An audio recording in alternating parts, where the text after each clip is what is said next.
السلام عليكم ورحمة الله وبركاته. إن الحمد لله نحمده ونستعينه ونستغفره ونعوذ بالله من شرور أنفسنا ومن سيئات أعمالنا. من يهده الله فلا مضل له ومن يضلل فلا هادي له. أشهد أن لا إله إلا الله وحده لا شريك له وأشهد أن محمدا عبده ورسوله. وبعد, salah satu kesalahan terbesar dari firqah-firqah tarekat sufiyah yang selama ini kita pelajari adalah memakai ayat, memakai hadis, tapi tidak pakai contoh. Tidak pakai contoh. Padahal Al-Quran dan Sunnah ini sudah ada yang mengamalkan pertama kali apa belum? Tentu sudah.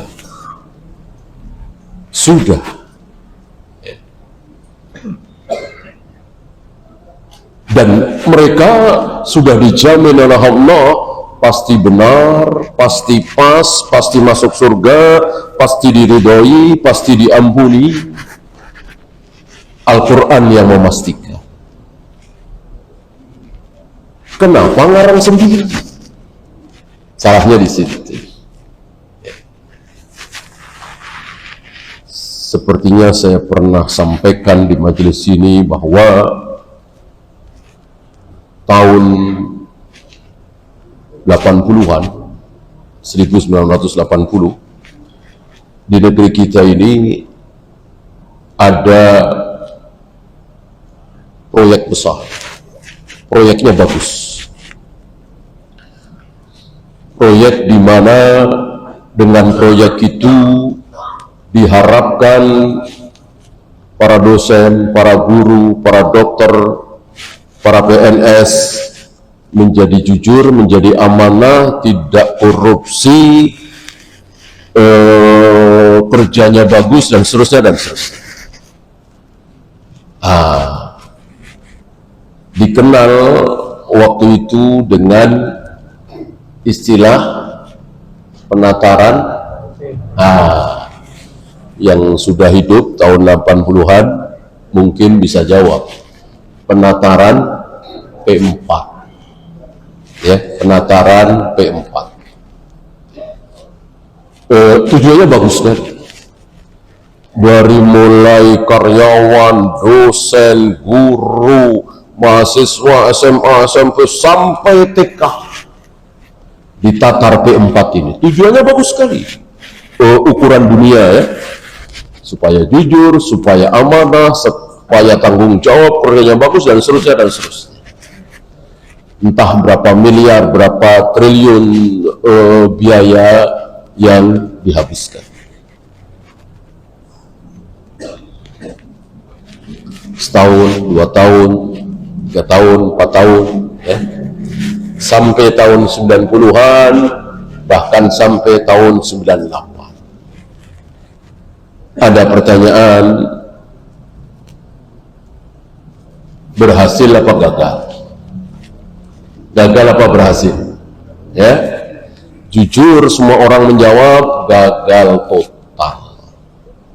Gagal total. Buktinya ya, korupsi di mana-mana, penipuan di mana-mana, kerja malas-malasan dan seterusnya dan seterusnya. Tidak tercapai tujuannya. Yang jadi pertanyaan, kenapa? Kenapa? Tujuan segitu bagus, mulia, kok gagal? Istilahnya dari A sampai Z, begitu rapi, biaya luar biasa, kok gagal? satu jawaban. Apa? Tidak ada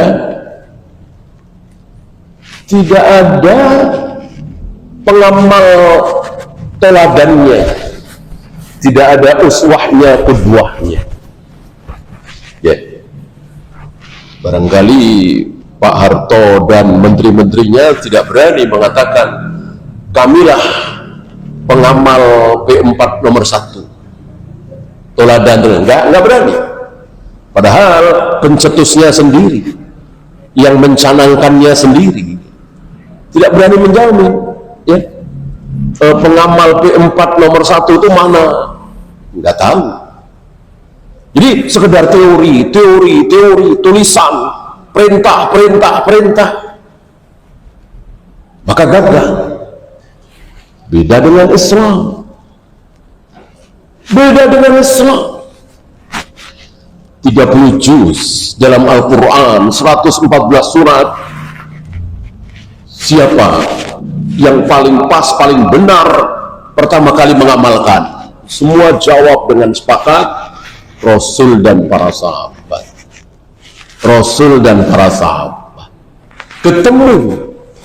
Ketemu uswahnya, qudwahnya. Oleh karena itu, lihat di depan mata. Diusir dari Mekah, terhina, tidak bisa melawan Abu Jahal, Abu Lahab. Akhirnya balik lagi ke Mekah, menguasai Mekah dengan penuh kekuatan, kejayaan, kemuliaan. Berapa tahun? Puluhan tahun, ratusan tahun? Ya? 7 tahun, nggak sampai 8 tahun, kan 8 hijrah kan? Penaklukan Mekah kan tahun 8 hijrah. Beliau terusir dari Mekah, harus hijrah ke Madinah, ya tahun 1 kan dijadikan 1 hijrah kan? Hijrahnya Nabi tahun 1 kan? Di tahun 8 tahun kuat sudah menguasai Mekah. Begitu cepatnya keberhasilannya. Kenapa? Karena Islam sudah ada yang mengamalkan, sudah ada uswahnya, qudwahnya, yaitu Rasul dan para sahabat. Nah, maka jangan larang sendiri. Setiap kali baca ayat, setiap kali baca hadis, lihat Rasul dan para sahabat mengamalkannya gimana. Kita nggak paham, kita kurang jelas, lihat Rasul dan para sahabat, lihat Rasul dan para sahabat. Ya. Wa man lam yakum bima anzalallah fa ulaika humul kafirun. Ini kan ayat Maidah ya. Barang siapa yang tidak berhukum dengan hukum Allah, maka dia kafir. Anak-anak muda Khawarij memahami ayat ini dengan mengatakan pencuri tidak dipotong tangannya, berarti bukan hukum Allah. Berzina tidak dicambuk atau tidak dirajam, berarti bukan hukum Allah. Membunuh tidak dikisos, malah dipenjara, bukan hukum Allah. Barang siapa yang tidak berhukum dengan hukum Allah, maka dia kafir. Kan ayatnya seperti itu. Nah, karena Indonesia ini tidak menerapkan potong tangan, rejam, cambuk, kisos, maka Indonesia ini negara kafir. Presidennya semua kafir, menteri-menterinya kafir. Kan begitu orang-orang Khawarij. Baca ayat difahami sendiri, tidak melihat siapa yang paling faham terhadap ayat itu. Yang paling faham terhadap ayat itu siapa? Rasul dan para sahabat. Rasul dan para sahabat. Adakah Rasul dan para sahabat mengkafirkan penguasa yang tidak menerapkan potong tangan, rejam, cambuk? Ya. Bahkan wa in ta'ifatani minal mu'minina iqtatalu, apabila ada 2 orang mukmin saling berbunuh-bunuhan, bunuh-bunuhan nih, bukan zina lagi, bukan khamr lagi, bukan judi lagi, membunuh. Dosa terbesar setelah syirik yang berupa larangan. Kalau salat kan berupa perintah, ya. Yang berupa larangan ini yang terbesar. Apa pemahaman Rasul dan para sahabat? Wa in ta'ifatani minal mu'minin, apabila ada dua kelompok kaum mukminin, mukmin padahal saling membunuh. Bisa-bisanya orang-orang Khawarij ini mengatakan, jangankan membunuh, minum khamar sekali kafir, berzina sekali kafir, berjudi sekali kafir. Kenapa? Karena orang yang berzina, yang minum khamar, berarti tidak berhukum dengan hukum Allah. Barang siapa yang tidak berhukum dengan hukum Allah, maka dia kafir. Ya, ini kesalahan firqah-firqah dolal. Baca ayat, baca hadis, difahami sendiri, tidak mencontoh Rasul dan para sahabat. Ya. Sumu li ru'yatihi wa aftiru li ru'yatihi. Berpuasalah kalian puasa Ramadan kalau kalian melihat hilal, dan berhentilah puasa Ramadan, artinya besok 1 Syawal, kalau kalian melihat hilal. Apakah memahami ini, bahwa ketika kita melihat hilal langsung kita umumkan? Ternyata tidak seperti itu. Tidak ada yang mengumumkan, saudara-saudara, saya melihat hilal berarti besok 1 Ramadan. Nggak ada. Kecuali Rasulullah Sallallahu Alaihi Wasallam. Rasul wafat, siapa yang mengumumkan bahwa besok 1 Ramadan, 1 Syawal? Abu Bakar. Abu Bakar wafat, siapa yang berhak mengumumkan besok 1 Ramadan, 1 Syawal? Umar. Umar wafat, Utsman, dan begitu seterusnya. Gak ada satupun. Antum bisa cek, ya, dari mulai zaman sahabat, tabi'in, Abdullah bin Mubarak, Sufyan Ats-Tsauri, Sufyan bin Uyainah, Imam Syafi'i, sampai Imam Bukhari, sampai zaman Syekhul Islam. Adakah bukan amir, bukan khalifah, bukan raja, bukan penguasa, tapi mengumumkan besok 1 Ramadan, besok 1 Syawal? Sekelas Imam Syafi'i, sekelas Imam Bukhari, sekelas Imam Malik belum pernah mengumumkan besok 1 Ramadan, besok 1 Syawal. Apakah tokoh di negeri kita ini merasa lebih hebat dari Imam Syafi'i, Imam Nawawi, Imam Bukhari? Berani menentukan 1 Ramadan, 1 Syawal sebelum pemerintah, sebelum penguasa. Ya, dengan dalil tadi, sumu li ru'yatihi wa aftiru li ru'yatihi. Pokoknya yang penting udah ngeliat. Bahkan sekarang bukan ngeliat lagi, hisab. Ya. Nah, kesalahannya di situ. Nah, begitu pula dengan pelajaran yang sedang kita pelajari ini. Mereka berdalil, mereka bawa ayat, mereka bawa hadis, tetapi tidak mencontoh Rasul dan para sahabat. Kalau dilihat sekilas, sepertinya bagus. Ambil contoh di sini tentang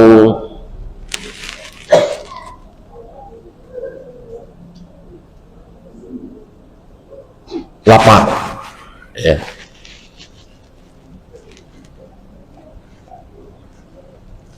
Supaya tidak bermaksiat, supaya syahwat tertahan, maka mereka menahan diri. Sebagaimana kemarin kita bahas, melaparkan diri. Ya. Tujuannya bagus. Cuman tadi mereka lupa bahwa Rasul dan para sahabat itu lapar ya ketika puasa. Satu lagi ketika ketika tidak ada makanan dan mereka bersabar, maka tidak ada keutamaan melaparkan diri sementara tidak puasa. Nggak ada keutamaan. Kesehatan mungkin ya, mungkin kesehatan.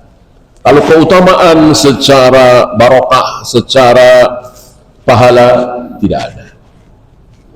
Tidak ada. Ya. Bahkan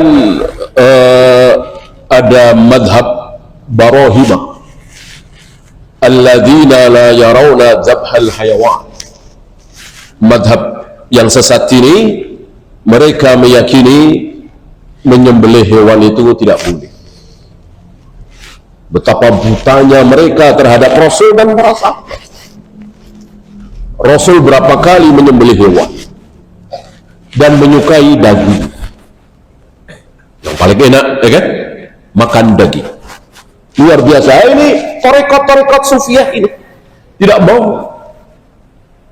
Saking bodohnya, niatnya bagus, tulus, tetapi tanpa ilmu, jadilah seperti ini.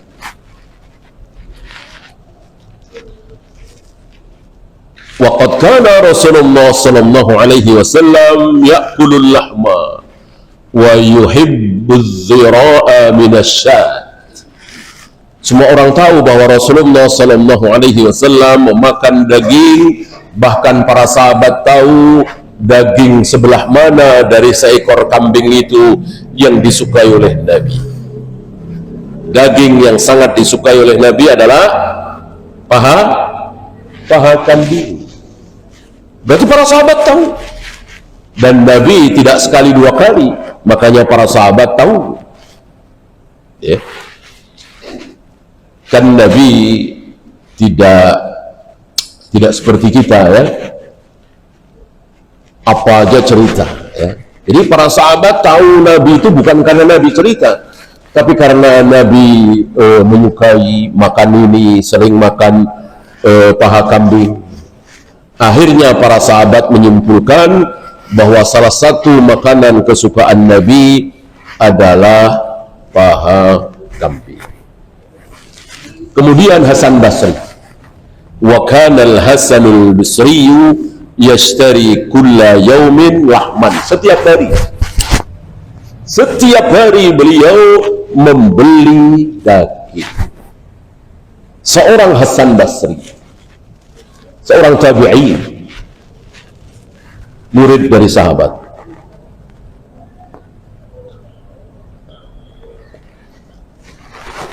Wa ala hadza kana as-salafu illa an yakuna fihim faqir fayab'udu ahduhu bil-lahmi li ajli al-faqr. Orang-orang salaf menjauhi daging, enggak makan daging itu yang fakir, yang nggak bisa beli karena memang mahal, kan? Makanan enak, bermutu, bagus, kan mahal. Tidak semua orang bisa beli. Yang bisa beli setiap hari. Sebagaimana Hasan Basri. Apakah tercela? Tidak. Tidak tercela sama sekali. Wa amma man mana'a nafsahu asy-syahawat. Adapun orang-orang yang ingin menahan syahwatnya. Di sini beliau sedikit menjelaskan tentang Adam, al-balgham, al-murrah, ad-dimagh, ya. Ini istilah-istilah kedokteran, tapi di zaman dulu. Tibbun Nabawi, ya. Salahkah ilmu kedokteran dalam Islam ini salah? Tentu tidak salah. Tidak salah. Yang salah apa? Yang salah berhenti. Ya. Jadi begini, Ibnu Qayyim al-Jauziyah meneruskan ulama-ulama terdahulu berbicara tentang tihal, berbicara tentang hati, berbicara tentang limpa, berbicara tentang darah, berbicara tentang jantung, gitu. Ini kan kira-kira 700 tahun yang lalu, 800 tahun yang lalu. Saya yakin Amerika, Eropa, Jepang, dan seterusnya belum seperti sekarang ini. Ya, mungkin malah mereka tidak tahu bagaimana tentang dimau, bagaimana tentang tihal, bagaimana tentang darah, bagaimana tentang hararah, bagaimana tentang suhu, dan seterusnya. Itu di ulama-ulama salaf sudah menjadi perbincangan. Ya, Imam Syafi'i luar biasa. Tetapi ya tentu sesuai dengan masanya. Belum ada ronsen, belum ada MRI, belum ada CT scan, belum ada ya istilah-istilah seperti sekarang ini. Ya kan? Sama Amerika, Eropa, Jepang juga nggak tahu, belum tahu. Lebih dulu tahu Imam Syafi'i, Imam Ahmad, yang terkenal kan Ibnu Qayyim al-Jauziyah dengan Tibbun Nabawi itu. Ya. Yang disayangkan apa? Yang disayangkan kita tahu bahwa ketika Eropa bangkit, Amerika bangkit, kaum muslimin mandek, bahkan mungkin mundur.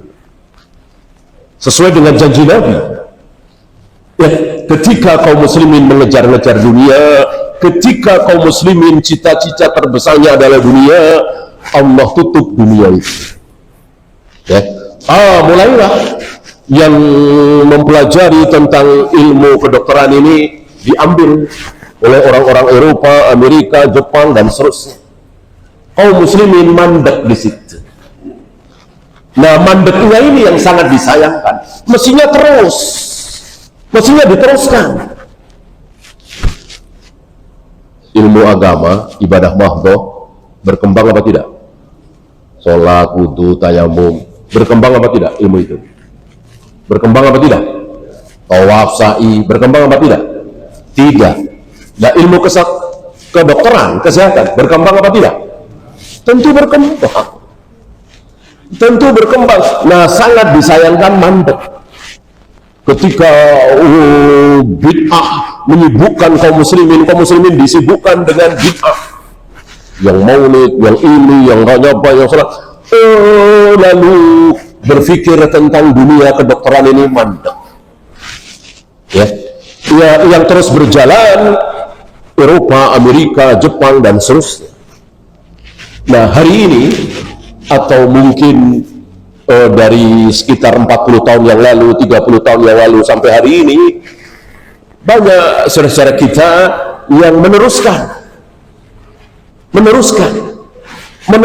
dari 700 tahun yang lalu, 800 tahun yang lalu, yang mandek tadi.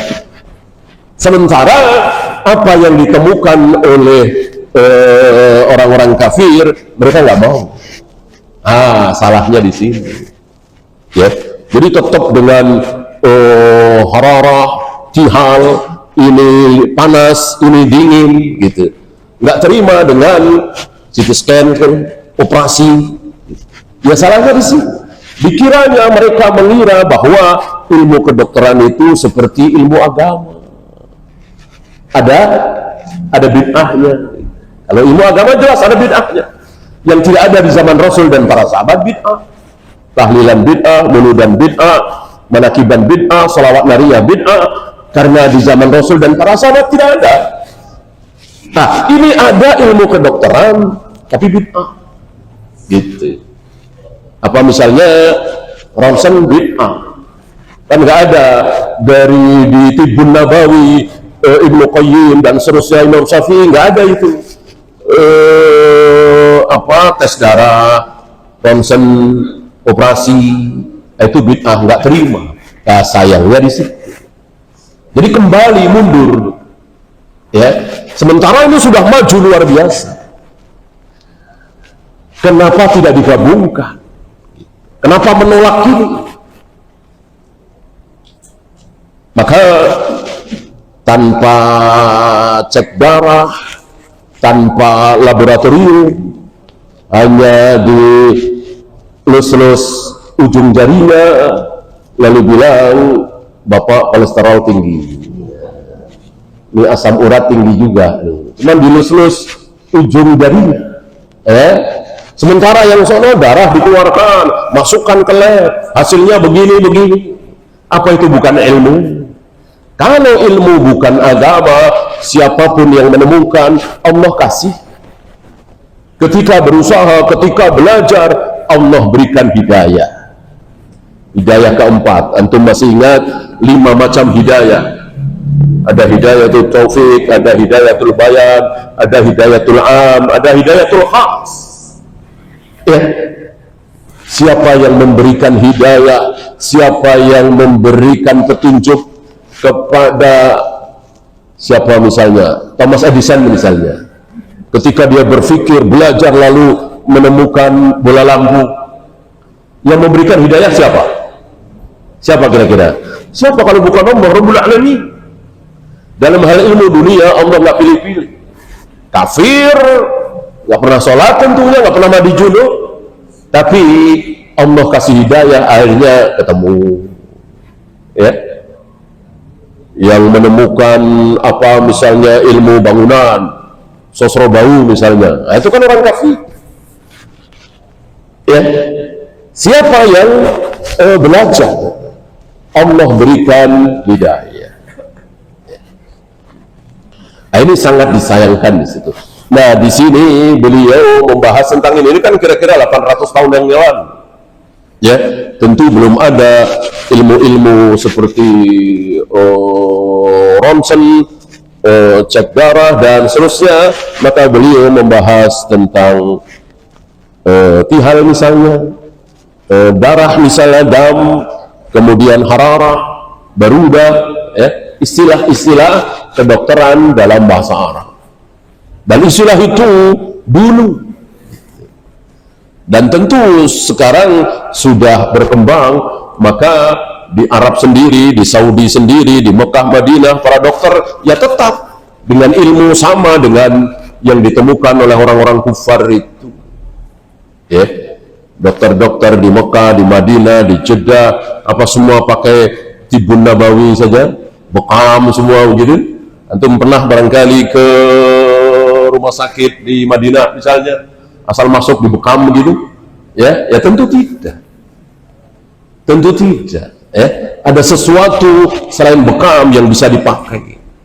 Bahwa mereka tidak menolak bekam, jelas. Bekam kan dari Nabi. Jibril sendiri yang mengajarkan bekam kepada Nabi alaihi salatu wassalam, dan itu cara yang luar biasa. Bekamnya yang jadi masalah apa? Yang jadi masalah apa? Membekam kira-kira butuh ilmu apa tidak? Jelas butuh ilmu. Ya, oleh karena itu yang paling pas membekam siapa? Ahli tafsir, ahli hadis, ahli fikih, ya, ahli tajwid, apa dokter? Tentu dokter. Mestinya para dokter muslim itu yang membekam. Dia tahu titiknya di sini. Ini untuk penyakit ini, mestinya.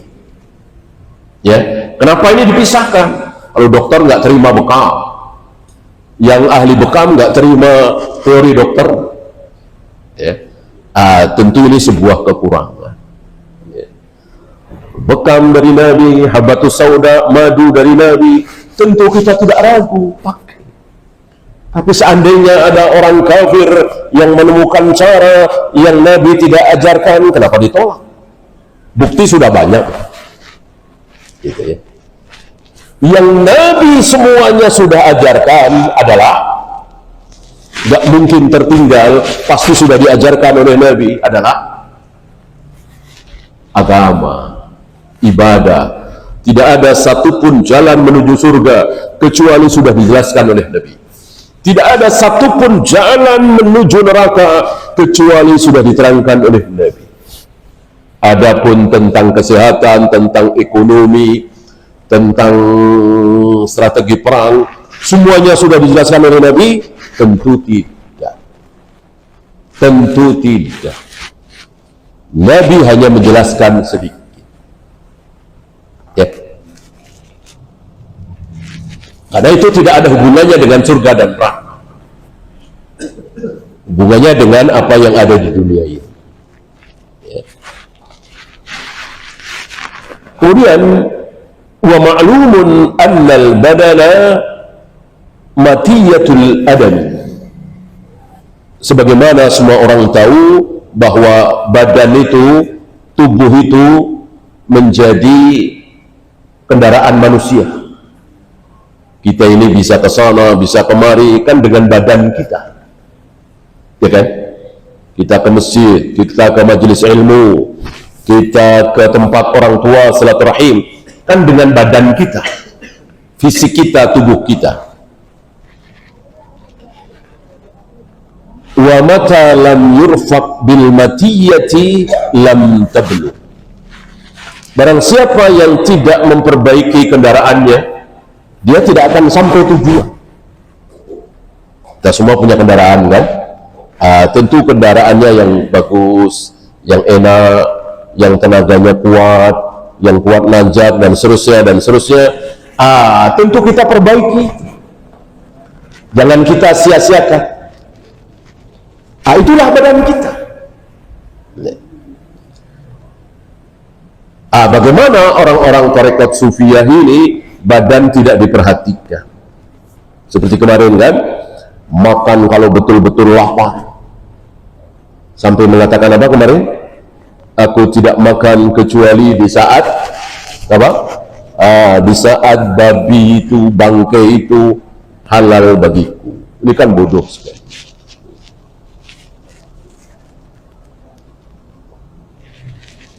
Fatakallamu bi ara'ihim al-fasidati, maka mulailah mereka berbicara dengan ra'yu mereka, ra'yu yang rusak, menurut saya dengan ra'yu. Fa in istanadau fa ila haditsin dha'ifin, kalau toh mereka pakai sanad dari fulan,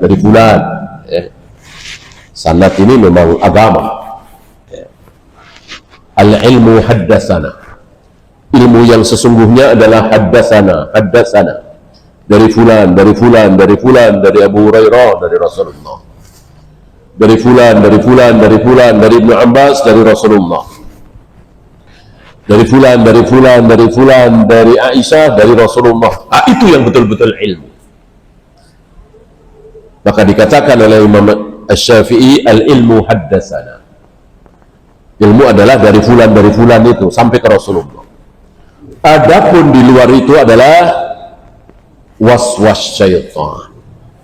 Di luar haddatsana adalah was-was syaitan. Nah, mereka tidak pakai haddatsana, tapi pakai ra'yu. Seandainya mereka pakai sanad, haddatsana fa ila haditsin dha'ifin, itu pakai hadis yang dha'if. Au maudhu'in, hadis yang maudhu, palsu, ya. Au yakunu fahmuhum minhu radi'an, akhirnya dari hadis yang dhaif itu, hadis yang palsu itu muncul pemahaman yang buruk. Inilah mereka.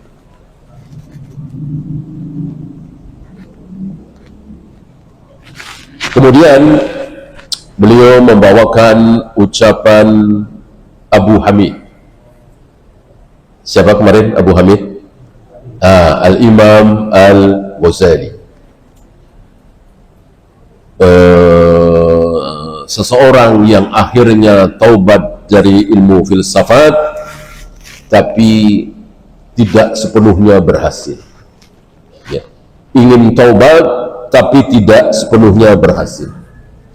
Ini pelajaran bagi kita bahwa ketika seseorang pernah terkena syubhat, entah Asy'ariyah, entah Maturidiyah, entah Mu'tazilah, entah Hizbiyin, Harakiyin, belasan tahun, puluhan tahun, lalu dia menyatakan taubat, belum tentu hilang semua. Kadang masih nyisa, mungkin 5%, mungkin 10%, mungkin 20%. Ya. Maka bersyukur antum ketika antum belum pernah terkena syubhat, masih mending terkena maksiat, syahwat, Kalau syahwat insya Allah ya hilang ketika tobat dari zina, dari khamr, dari judi, ya sudah.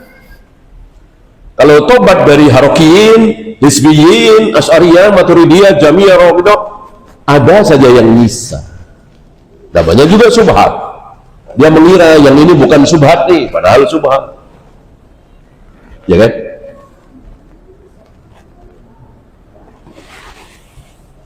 Ini persaksian dari muridnya. Ibnul Arabi, Abu Bakar Ibnul Arabi, bukan Ibnu Arabi ya. Guru kami, maksudnya Al-Ghazali, itu telah masuk ke dalam ilmu filsafat itu sampai sedalam-dalamnya, sampai ke akar-akarnya.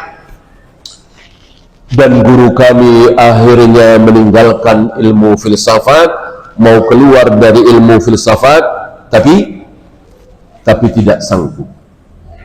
Ini persaksian dari murid terbaik. Ya.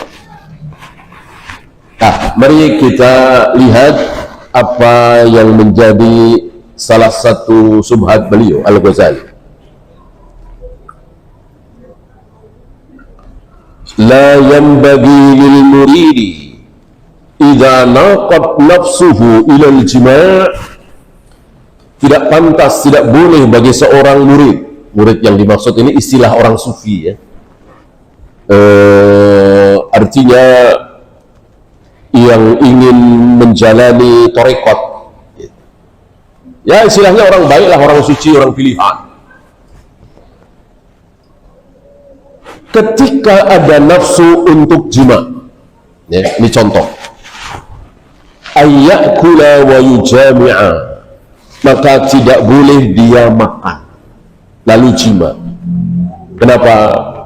Fayu'ti nafsahu syahwatain, karena ada dua syahwat di situ, syahwat nafsu makan dan syahwat nafsu jima. Tidak boleh dua-duanya dilampiaskan ya. Benar apa salah kira-kira? Tentu salah sekali. Salah sekali. Dalil dari mana? Tidak boleh melampiaskan dua syahwat, dua nafsu.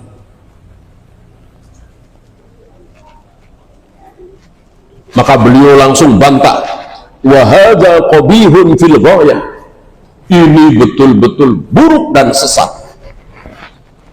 Fa innal idama syahwatun fawqa ta'am.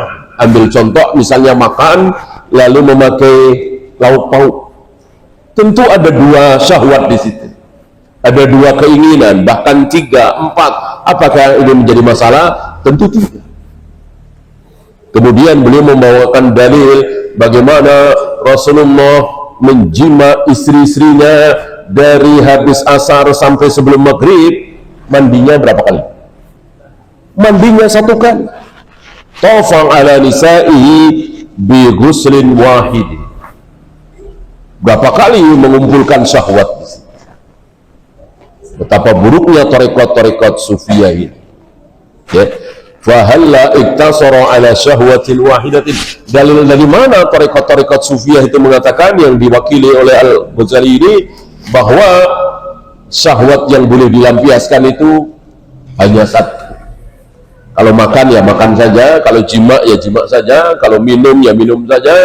Kalau makan juga tidak boleh 2, 3 seperti yang sering kita dengar ya kan. Kalau sudah makan jangan sama ayam gitu kan.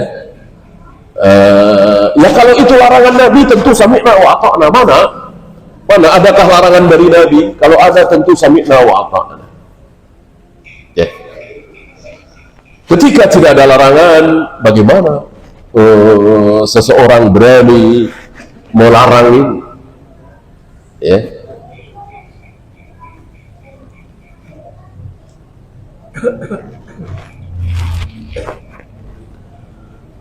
Wa anna Rasulullah sallallahu alaihi wasallam kana ya'kulul kitha birrutab. Apa mereka tidak tahu bahwa Rasulullah pernah makan labu bareng dengan rutab, kurma muda? Ini dilakukan oleh Nabi Sallallahu Alaihi Wasallam. Berarti dua syahwat itu. Mau menyalahkan Nabi, mau mengatakan Nabi keliru, Nabi salah. Wahatani syahwatan. Ini jelas-jelas dua syahwat. Ini yang saya maksud di awal, bahwa firqah-firqah dolal itu pakai ayat tapi salah, pakai hadis tapi salah, karena tidak melihat contoh, yaitu Rasul dan para sahabat. Ya. Beda dengan manhaj salaf. Manhaj salaf setiap kali baca ayat, memahami ayat, mau mengamalkan ayat, tentu melihat Rasul dan para sahabat. Apakah begitu pemahaman Rasul dan para sahabat? Apakah seperti itu praktek Rasul dan para sahabat? Terus ya. Maka semua dikumpulkan dalam satu kaidah, laukana khairan nasabakuna itu. Kalau itu baik, benar, tentu sudah dilakukan oleh Rasul dan para sahabat. Kalau berjamaah salat tarawih 2 kali dalam satu malam, dalam satu masjid, yang pertama habis isya, yang kedua menjelang sahur, itu baik, benar, tentu Rasul dan para sahabat yang pertama kali melakukan. Kalau merayakan hari kelahiran Nabi itu baik, benar, boleh, tentu Rasul dan para sahabat yang pertama kali melakukan. Kalau salawat nariyah itu benar, baik, tentu Rasul dan para sahabat yang pertama kali mengamalkan salawat nariyah. Dan begitu seterusnya. Ketika kaidah ini betul-betul diamalkan, dicamkan, dipraktekkan oleh kaum muslimin, insya Allah nggak ada firqah. Adanya firqatun najiyah, adanya ahlu sunnah, yaitu Rasul dan para sahabat. Kalau kaidah ini betul-betul diterapkan. Bentar-bentar nanya, apakah Rasul dan para sahabat seperti itu? Apakah Rasul dan para sahabat seperti itu? Begitu.